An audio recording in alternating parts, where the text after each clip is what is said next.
happy today and very privileged to have the time of Meg Webb. Meg, who is currently the manager of the Social Action and Research Centre at Anglicare Tasmania. Meg is it's in some ways a colleague of mine. We both sit on the board of Advocacy Tasmania, and she's also a very inspiring leader of mine and somebody I look up to. So when I was thinking about my project and thinking about who I could talk to about definitions of success and leadership, Meg, you were at the very top of my list when I first sat down and thought, who could I speak to? And so thank you very much for your time. You currently are the manager, as I said, at I guess you'd call it SARC. SARC, we call it, yes, the Social Action and Research Centre. At Anglicare Tas. Prior to that, you were the Deputy CEO of TASCOS. And as it's just mentioned, you're the President of Advocacy Tasmania. People would probably look at those roles and see a very strong sort of social justice component to it, obviously the areas you like to work in. Perhaps my first question to you would be, perhaps just give some background for people as to how you ended up in that space. Was it a deliberate sort of like want to work in that area, or is it something that you just found yourself drawn to or falling into? That's a good question, and it's not an easy one to answer. I think there's sort of two ways that I could answer that, and that probably fills it out. One is, you mentioned social justice, and for me I would say that social justice principles have been part of who I am since I was tiny, because my family of origin were inclined that way, and we talked about things around the dinner table that touched on what I'd now call social justice, but at the time we didn't call them that. They were just things about how things worked in our community and how some people did better than others, and how we needed to look at the way we all work together to do things better. I also went to a school that had that as part of the things that were taught. It was a Catholic school, and it was in the northern suburbs, so a lower socioeconomic area. Sure. And the Catholic tradition has quite a strong social justice component to it. So that came through in the sorts of things we were taught and the way we were taught in that school. And then you'd look at the community around you in a lower socioeconomic area, and you'd see that. You'd see that not everybody has the same opportunities that you do. Not everyone has the same access to the resources, the support, the benefits that you do. And there's some thinking there to be done around why and what do you do about it. So for me, that was really fundamental in my upbringing. But that doesn't necessarily mean it would have pushed me into the working in that space. Sure. I think that we could probably assume that I wouldn't have worked in the community sector, which is where I have been working for the last 16 or so years. I wouldn't be working in the community sector if I'd followed a path that would be like a typical professional path that might have been expected of me, because I did well at school and I was quite capable, and the typical trajectory would have been that I would go to university and equip myself with some sort of professional degree and head off into the professional world in some way. And look, there's every chance I would have done that and carried that social justice background with me, and maybe become a lawyer and gone and fought the good fight in law, or gone into some sort of other field like that. But for me, I kind of had life take a different turn at a really pivotal moment while I was at uni, and that, I guess, took me off that typical professional path that I might otherwise have followed, and ultimately led me into the community sector. But at the time it was having my first child when I was 20, and becoming an at-home mum for a period of 5 or 6 years until she went to school. So I spent my early 20s doing something I wasn't expecting to be doing, really enjoying doing it, but really taking a big detour from what might otherwise have happened.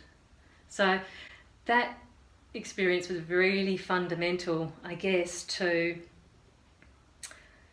circumstantially bringing me into spaces that I wouldn't otherwise have perhaps gone. So I came to a period where my daughter was off to school. I'd been an at-home mum. I needed to get some work that was flexible, that fitted around school hours, that was part-time. And I started working in the community sector. Sure. And I think, given different circumstances, that never would have happened. And I started in a way that was, in a role that was very grassroots, very coalface, frontline. It was in community aged care with the Salvation Army, and it was working with some really disadvantaged older people here in Tassie. And that was the beginning of the journey that brought me to where I am now. And I stayed working in the sector during that time and moved and changed and the roles developed. But I stayed there because it actually connected to me.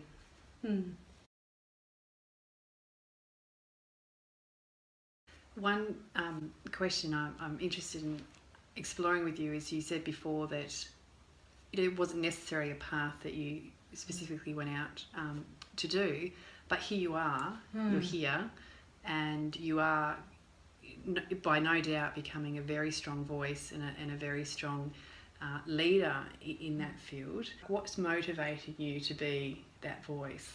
I've just been really lucky on the one hand that opportunities have opened up and presented themselves to me so that I could progress in what I was doing and the sorts of roles I had, and I had a good opportunity to move from that sort of coalface work, direct client work in the community sector, through to coordinating and managing type roles.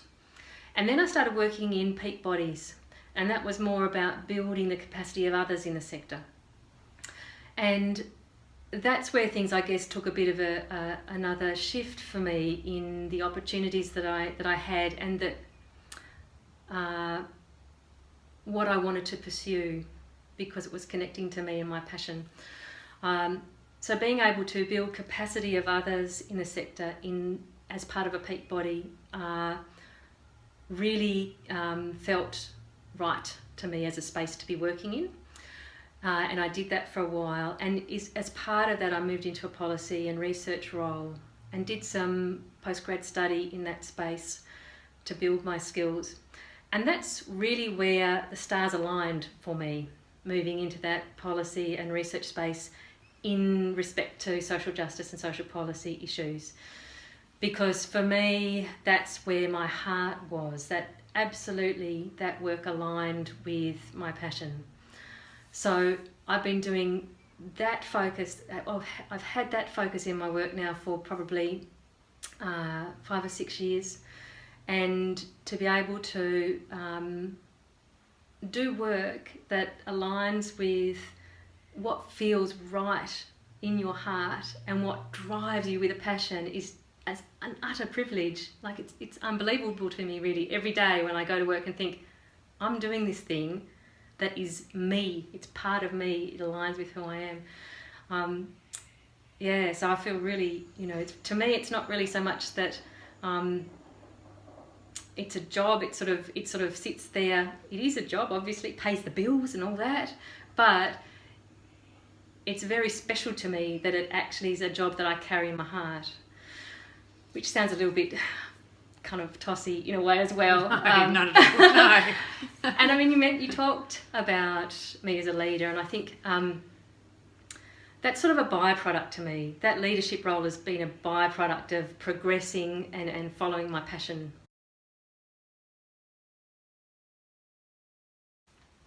Coming back to talking about you and your sense of satisfaction and contentment with the work that you do. You talked about your family and your upbringing, and you love coming to work, and you feel happy, very lucky to be working in that space. I'm just really curious about just digging into that a little bit deeper about why. Is it because of an aspect like feeling like you're making a difference to some of the vulnerable members of our community? Is it coming from somewhere else? Like, I'm just interested in that. It's interesting that you used the word contentment there in the beginning of that, and that's certainly not something I feel very often. Yeah. Unfortunately, I wish I felt it more often. Yeah. There's moments of contentment, and I think for me, really that sense. I said I love that my work aligns really completely with my heart and passion. And your values? And my values, my values absolutely around that social justice stuff. And really, look, if you break that down to its kind of most simple expression, it would probably be that, I have this compelling idea that things can be better. Things can be better than they are. So they can be better for individuals, they can be better for our community, they could be better for the world. I'm not going to tackle the world just yet. But in terms of when I look at the community and where we are and the people who are our fellow citizens, things can be better. And I think that's the underpinning driver for me in the work I do. So I'm just interested in your thoughts around, this concept that perhaps leadership in the concept that we have in today's society is becoming a little bit too misshapen or not reflective of community, and that it really is becoming I don't like to use the terms, but like a white privileged concept of success, rather than really encapsulating the wonderful diversity of what actually happens in our communities, and that by defining success in such a narrow way, we miss out on this wonderful tapestry of all these amazing things that people are doing, just because the concept of success starts to get a bit more narrow, and these people aren't feeling like they're successful because somehow they're not, being matched up with this idea of what it is. Very long way of explaining that question. But I think you're spot on. I mean, I think this is something that we could probably talk about for a week, and we've just scratched the surface, because for me that brings a whole lot of things to mind.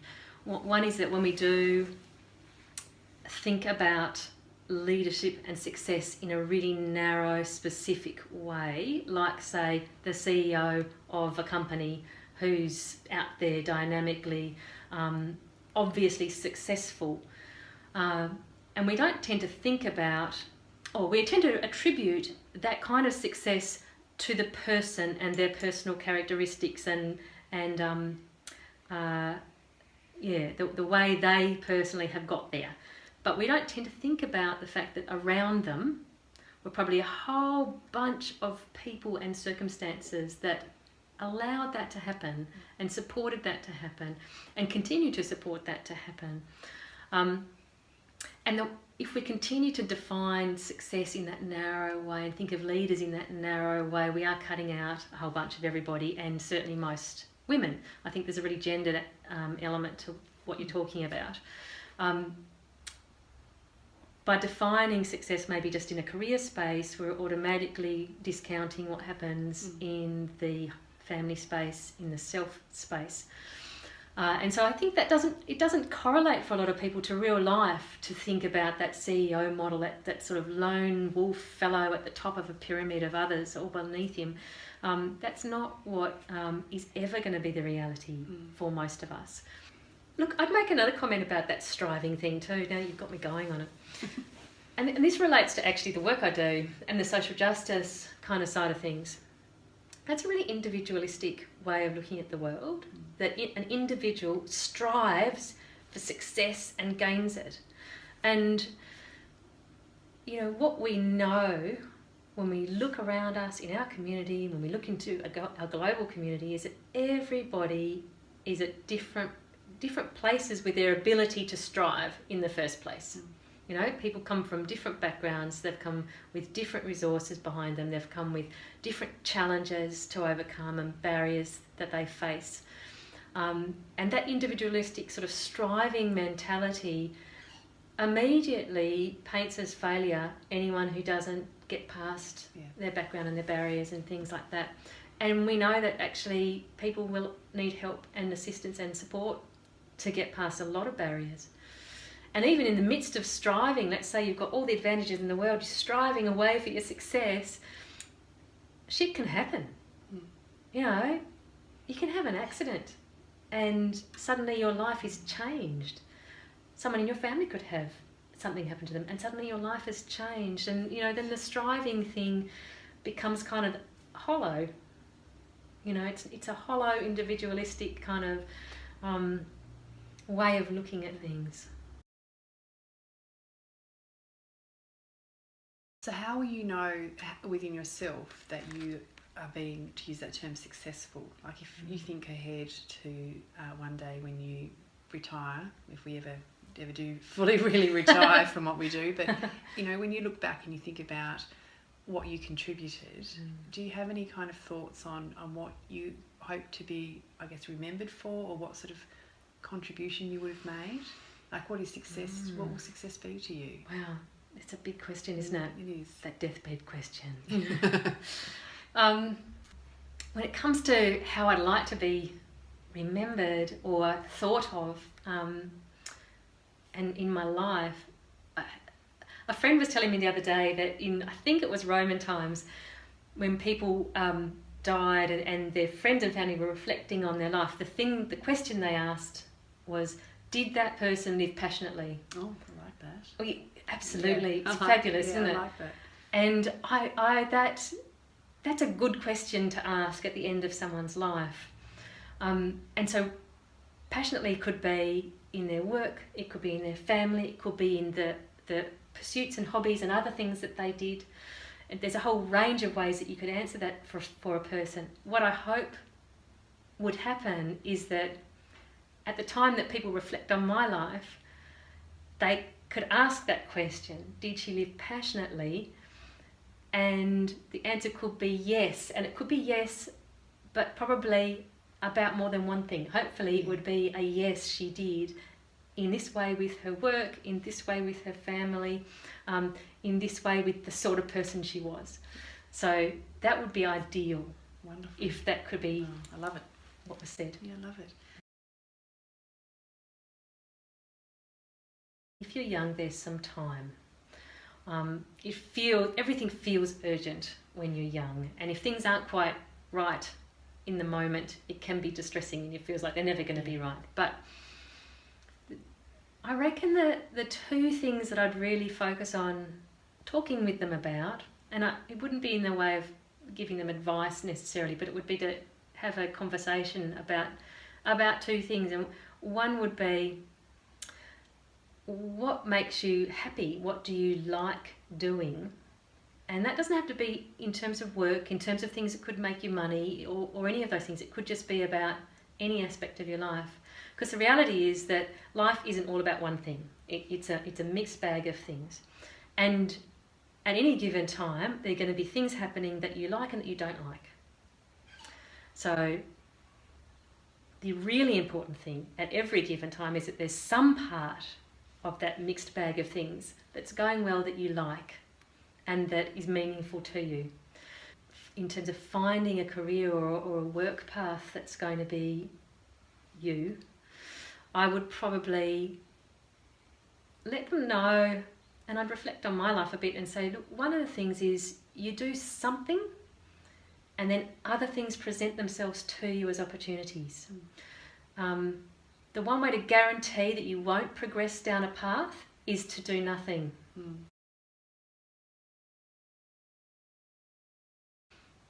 You don't have to figure out what you want to be when you grow up. It doesn't work that way anymore. It's actually just about doing it and finding the thing that is meaningful for you at any given time in your mixed bag of your life. I